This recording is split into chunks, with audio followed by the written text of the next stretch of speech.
Jorge Edwards nació en Santiago de Chile en 1931. Es escritor y diplomático, actual embajador de su país en Francia. Obtuvo el Premio Cervantes y es autor de Persona non grata, Adiós poeta, El inútil de la familia y La muerte de Montaigne, su último título publicado. Bueno, La muerte de Montaigne se llama el nuevo libro de Jorge Edwards, que está acá conmigo, una de las visitas que ha venido para la Feria del Libro. Tomás a Montaigne un poco como tu alter ego, te reconoces un poco en Montaigne. El libro entra y sale, ¿no? Entrás vos y salís constantemente. Está muy bien, eso sí, está bien observado. Porque yo he leído a Montaigne mucho, toda mi vida, y me he puesto a mirar el mundo de hoy, el mundo chileno y el mundo latinoamericano y europeo incluso, con la mirada que habría podido tener Montaigne. Ya creo que la entiendo después de tanto leerlo, y además siento una identidad en algún sentido. ¿Cuál sería, si la tenés que definir en pocas palabras, cuál sería la mirada de Montaigne? Una mirada no fanática, una mirada muy libre, un poco distante. ¿Un poco irónica también o no? Irónica, yo creo que Montaigne mira el mundo con una sonrisa, a veces con mucha preocupación, con miedo, pero básicamente domina esa distancia, esa ironía, y enseguida una manera de escribir muy suelta, muy libre, porque Montaigne a veces pone un título y comienza a hablar de otra cosa, porque se le ocurrió en ese momento, y no cambia el título. Claro, hay un título que no tiene nada que ver con el texto. Y a veces comienza una historia y encuentra una ramificación, una digresión, se va por otro lado y no vuelve a la historia. Uno piensa, ¿cuándo vuelve? ¿Cuándo va a volver? No vuelve. No vuelve más. No vuelve. Y a veces se aburre de escribir y corta.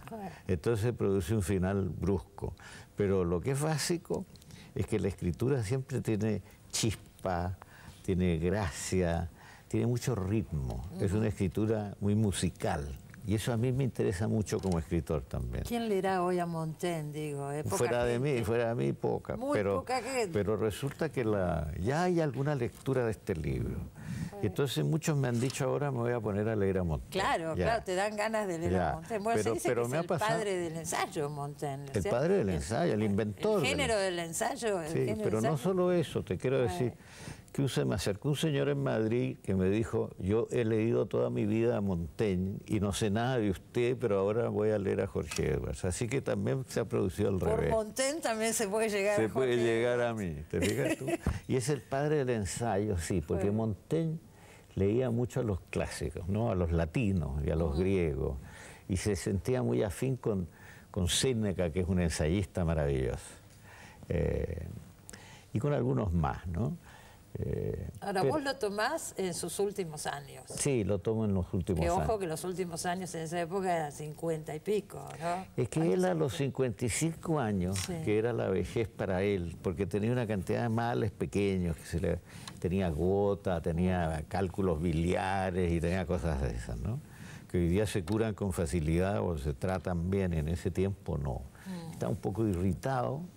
Había escapado de la corte porque lo buscaban. Era un gran consejero político, así que lo buscaban y él escapaba. Él decía siempre que estar encerrado en su torre, leyendo y escribiendo, era el placer superior, absolutamente superior. Pero le atraía la política y se metía en política. Y se metía, pero además le atraían, parece, las muchachas, porque recibió una carta de una joven de 20 años.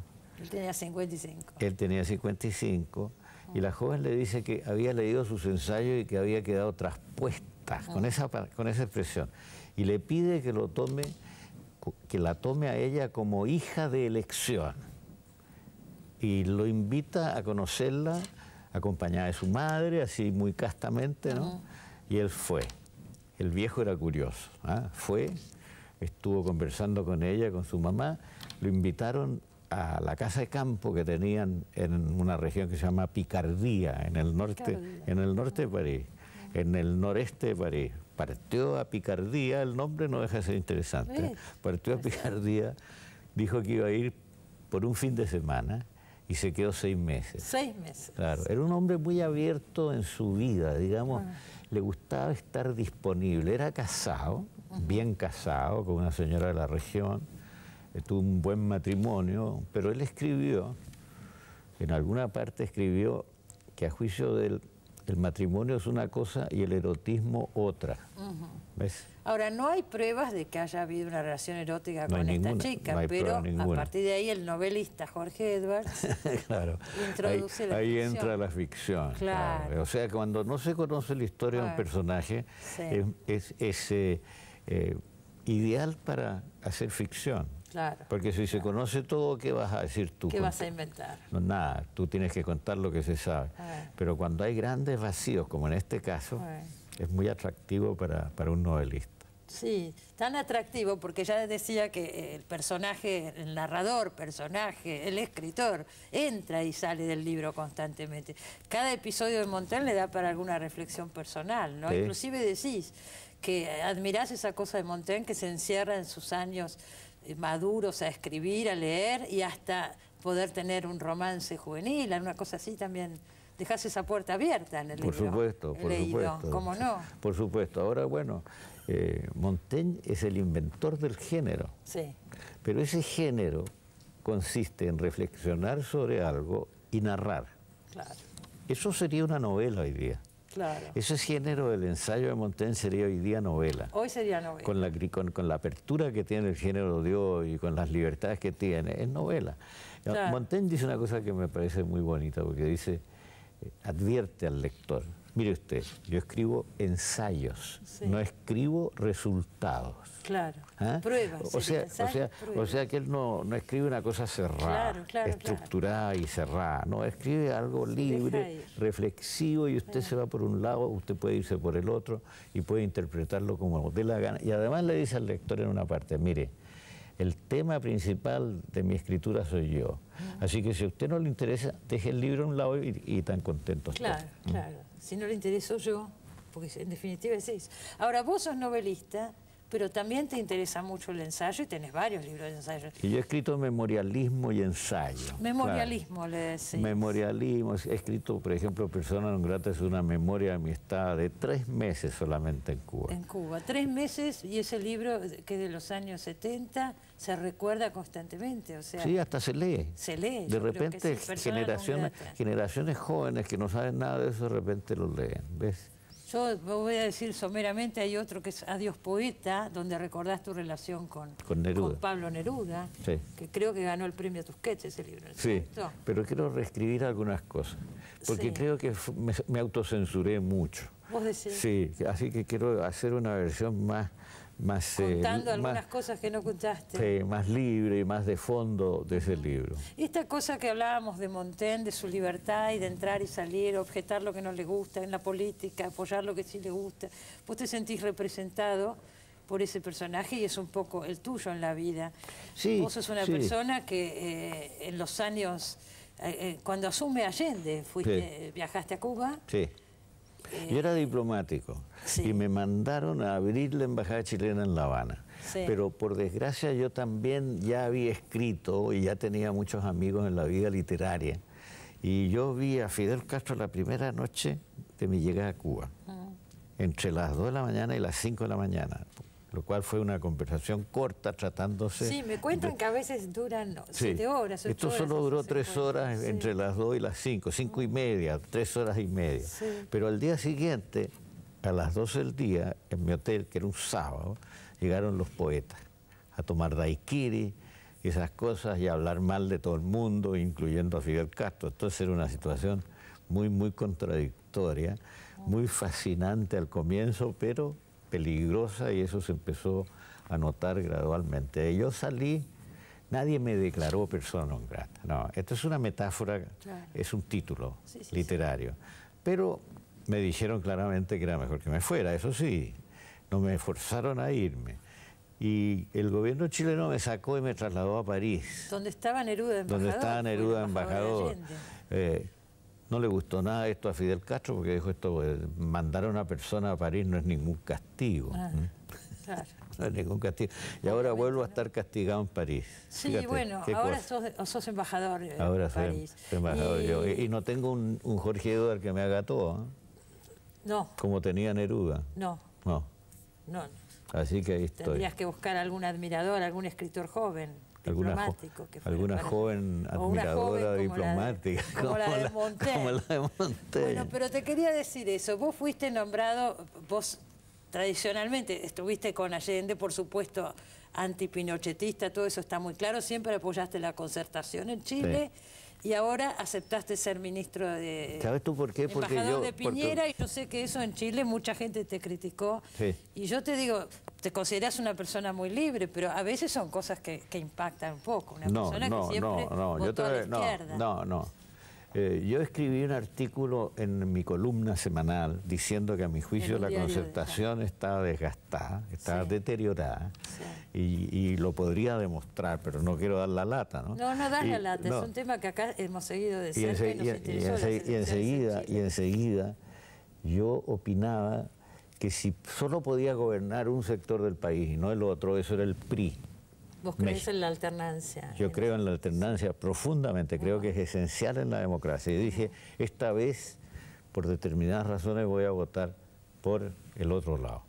Y tan claro es que se había producido una situación de cansancio, es que un chico, Meo le dicen, ¿no? Marco Enríquez Ominami, salió de la Concertación y al día siguiente tenía el 20% del voto. ¿Por qué? Excelente elección. Claro, porque había un enorme cansancio. Entonces él tuvo el 20% del voto. Y no convencía al candidato, ¿no es cierto? Frey no convencía No convencía nada. Además, Frey era más conservador que Sebastián Piñera. Que conozco no hay bien. reelección en Chile. Vamos a decir que no hay reelección y Bachelet no podía presentarse. ¿Qué hubiera pasado si se hubiera podido presentar Bachelet, como acá que tenemos reelección, ¿no? Pero eso es como preguntar qué hubiera pasado si Cleopatra hubiera tenido la nariz más larga, ¿no? Bueno, son preguntas que uno se puede plantear. Claro, son preguntas conjeturales, faltaba hipotéticas. Candidato, era eso. No, era una situación en que un cambio era necesario, porque había un desgaste. Y el cambio trajo una energía nueva, y eso ha ocurrido. Lo primero que hubo en Chile fue un terrible terremoto, como nos ocurre cada cierto tiempo, y un grupo de gente nueva, menos burocratizada, que se metió a fondo en las cosas y resolvió cosas. Por ejemplo, el rescate de los mineros. Sí, pero también se dice que lo usó muy mediáticamente, ¿no? Piñera, lo que sea, pero los rescató. Pero los rescató, eso es cierto. Eso es lo importante. Sí. Hubo 17 días en que no se sabía si estaban vivos, si estaban muertos. Otro desiste. Pero este tipo es optimista, tiene juventud, tiene energía, tiene un espíritu empresarial, entonces dice, los vamos a sacar y los sacó. Están dando mal ahora las encuestas, he visto que le bajó mucho el apoyo a Piñera, sí, ¿es así? Sí, me gustaría saber por qué, pero sí. ¿Vos lo seguís apoyando totalmente? Yo soy embajador, yo hago mis cosas que son bastante pesadas y de repente me voy a cansar de ser embajador y voy a volver imitando a Montaigne. Me voy a encerrar en mi torre de nuevo. Pero digo, estar en París no está mal. Leí por algún lado que decías que no es el mismo París de los años 70, cuando estaba Neruda. No es el mismo, ni de antes. Pues yo fui a París por primera vez en el 62 y yo iba a la Coupole, un café. Y primero, en la Coupole tú te podías tomar un café y estar 3 horas sentado y tomarte un café con un vaso de agua. Y ahora no, te hacen comer así en grandes cantidades para sacarte dinero y después te sacan. Y que rote la mesa. Y que rote la mesa. Y en esa Coupole yo miraba a la puerta y entraba Samuel Beckett, por ejemplo, buscando con quién tomarse una copa. Sí. Y si no encontraba a nadie se iba. Y Ionesco comía tallarines, me acuerdo, con una cuchara y se los levantaba así.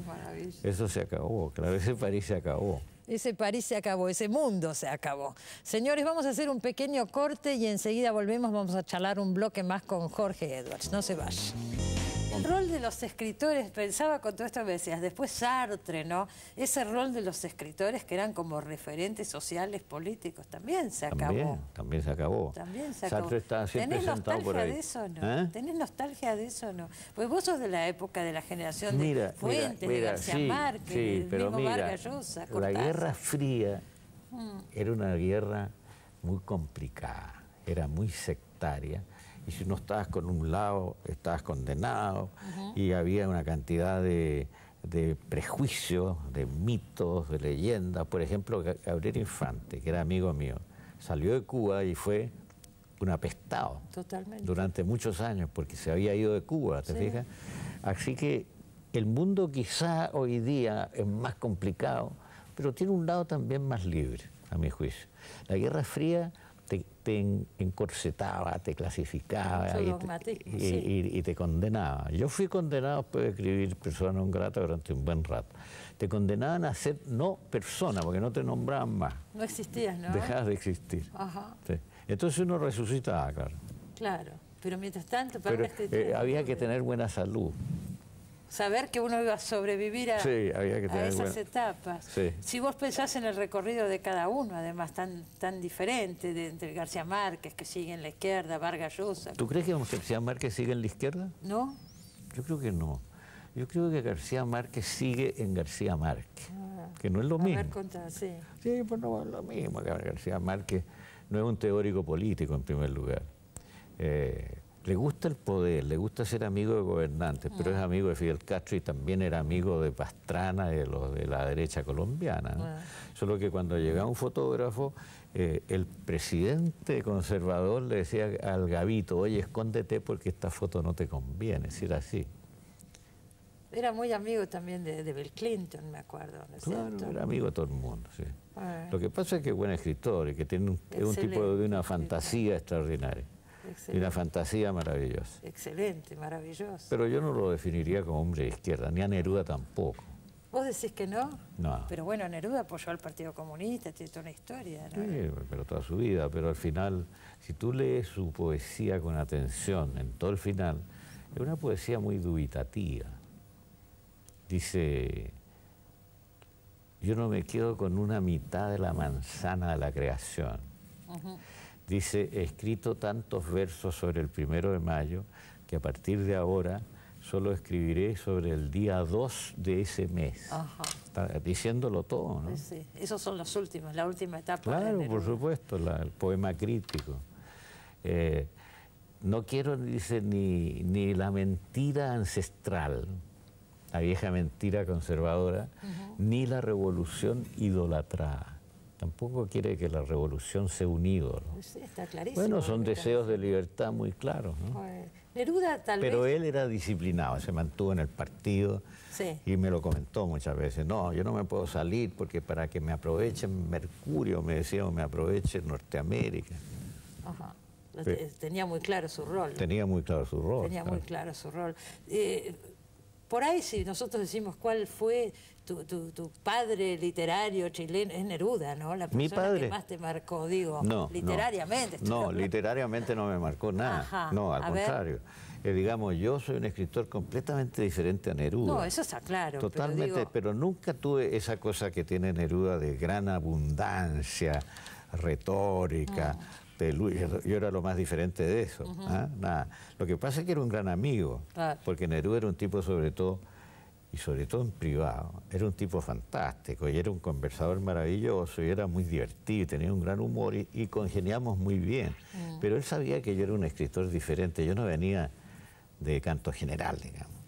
Yo venía de otros, yo venía mucho más de Kafka que de eso. Claro. Pero fue una persona que te marcó profundamente y que admirabas mucho. Como persona. Pero como persona. Claro. Ese libro es fantástico, Adiós, poeta. Yo no sé si hoy se consigue, por ahí estoy recomendando un libro, no sé si hoy se consigue, si está en las librerías, pero es un libro realmente excelente. No, si está, porque está en la colección de bolsillo de Tusquets. Bueno, se lo puede encontrar hoy. Se puede encontrar. Pero es un poco el estilo de la muerte de Montaigne, porque vos también estás contando la vida de otro, en ese caso Neruda, pero entrás y salís. Lo que pasa es que aquí hay más ficción, porque en el caso de Neruda no hay nada de ficción. Hay nada más que lo que yo sabía de él. Y faltan cosas que ahora vas a agregar en la nueva edición. Pero que son cosas que yo sabía y que sé y que no conté quizá porque... Pero aquí no, pues aquí entro en un personaje del siglo XVI y hago ficción con muchos episodios en los que yo no estuve y que no se conocen. Pero es también un libro, como hablabas de Montaigne, muy libre, porque entras y salís con total soltura. Está contando una situación de Montaigne y por ahí resuena en algo personal y te pones a contar de vos, ¿no? Sí, claro. Y bueno, pero eso es original también, ¿no? Por lo menos le da una cierta frescura al tono, a la prosa, y ha sido... los lectores que ya han leído ese libro coinciden en que es un libro fresco, digamos. Que es un libro original en ese aspecto. Leí que estás escribiendo tus memorias, tu autobiografía. Estoy en edad ya. ¿Sabes tú por qué? Porque tengo miedo que si me demoro mucho en escribirlas pierda la memoria. Entonces ya no puedo escribirlas. Así que, porque yo escribo justamente memorias, no investigo cosas, sino que cuento lo que recuerdo. Y tengo la memoria bastante buena. Qué bueno. Y entonces ya escribí un primer tomo. Hasta los 20 años, ¿es así? Más o menos, sí. Y lo escribí en París, es la gracia, siendo embajador y con 1000 latas caseras, pero lo escribí así porque mi primera versión es muy rápida. A mí no me gusta eso del escritor que hace una línea y la corrige y la vuelve a corregir y al final de un día escribió 3 líneas. Y si yo tuviera que hacer eso me aburriría mucho y me dedicaría a otra cosa. Pero escribo rápido y corrijo lento, ¿ves? Escribo en el computador y después imprimo. Claro. Y imprimo con grandes espacios por todos lados. Entonces, y ahí corregís. Voy escribiendo. Claro. Sí. Pero el texto fluye, lo dejás fluir. Sí. Y el segundo tomo, que ahora estás en el segundo. No, estoy en el primero en la corrección. Ah, todavía en la corrección de la infancia. Sí, y de la adolescencia y de la juventud. Ahí hay colegios de cura, hay familia, hay descubrimiento de la lectura, hay los primeros poemas, las primeras novias o pololas, se dicen en Chile. Las pololas, sí. Cómo no. Estás en ese tomo. Sí. Pero después te viene toda la parte política fuerte. Después va a venir, claro. Pero, por ejemplo, en ese tiempo nosotros entrábamos a unos bares y tabernas miserables, los chicos que querían escribir, y bebíamos unos vinos muy malos y quedábamos con un círculo morado alrededor de la boca. Entonces, mi primer tomo se llama Los Círculos Morados. De todos los vinos que se tomaban. Los vinos terribles. Si sobreviví es porque debo tener buena salud. Sigue habiendo, yo me acuerdo todos los discípulos de José Donoso, de Pepe Donoso, una generación muy interesante de escritores en Chile. ¿Cómo está ahora el panorama? Bueno, ya son mayores ya. No, esos ya son mayores. Son mayores, pero muchos... Tenemos poca conexión, acá no llegan demasiado. Pero muchos ya hoy día son escritores muy formados, como Arturo Fontaine, por ejemplo, como Gonzalo Contreras. Que Gonzalo Contreras bebía en exceso y era el típico escritor que iba a naufragar en el alcohol y dejó de beber de repente, está escribiendo muy bien de nuevo. Así que ves, todos están ahí, Carlos Franz, también. Los Donositos les decíamos. Sí. Los Donositos, pero marcó, ¿Cómo marcó Donoso? Sí. ¿Cómo marcó? Marcó fuerte, claro. Bueno, viniste también, he leído que estás en Buenos Aires con este grupo... Me pidieron que hablara en la Fundación Libertad, me invitó, después me pidieron que hablara. Y entonces conté Pero esos son grupos de derecha, Son grupos de derecha, son liberales. Pero liberales de derecha. De derecha, sí. Por eso te digo, entonces... ¿Y por qué no puedo hablar yo en un grupo? Pero podés hablar donde se te dé la gana, pero digo, para tratar de esta libertad de entrar y salir, a veces yo por eso pregunto, a ver. Claro, pero yo digo lo que yo pienso. Y yo hablé algo de Cuba, pero hablé de lo siguiente también. Antes los intelectuales éramos casi todos castristas, ¿no es cierto? Bueno, hicimos nuestra crítica y cambiamos y toda esa cosa. Pero hoy día los intelectuales no son anticastristas, son totalmente indiferentes frente al tema. Y yo creo que sería bueno para los mismos intelectuales de hoy, y sobre todo para los narradores, que entren en ese tema y lo revisen y qué sé yo, porque eso es literatura real. Sí, no, además el debate intelectual siempre es interesante. Es importante. Leí por algún lado que decías, hoy les interesa vender a los escritores, no les interesa... Pero a todos nos interesa vender. Pero a mí me interesa opinar y reflexionar y analizar el mundo. Y bueno, por eso, reivindicar ese rol a mí me parece importante.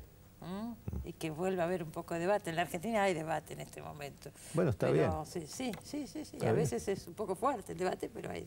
Bueno, con tal que no se tiren piedras, que se tiren palabras. Palabras, claro. Eso es lo que tenemos que lograr, que se tiren palabras. Claro, no piedras. Yo me alegro mucho que hayas venido y de verte, que hacía muchos años que no te veía. Cada tanto viene a la Argentina Jorge Edwards y nos gusta tenerlo acá en el programa. Y ahora con este nuevo libro, que por supuesto recomendamos, La muerte de Montaigne. Y acuérdese que está Persona non grata, Dios poeta y tantos otros textos de Edwards que por suerte parece que se pueden conseguir en las librerías. Muchas gracias, Jorge. Muchas gracias a ti, Cristina. Bueno, en un ratito volvemos, no se vaya.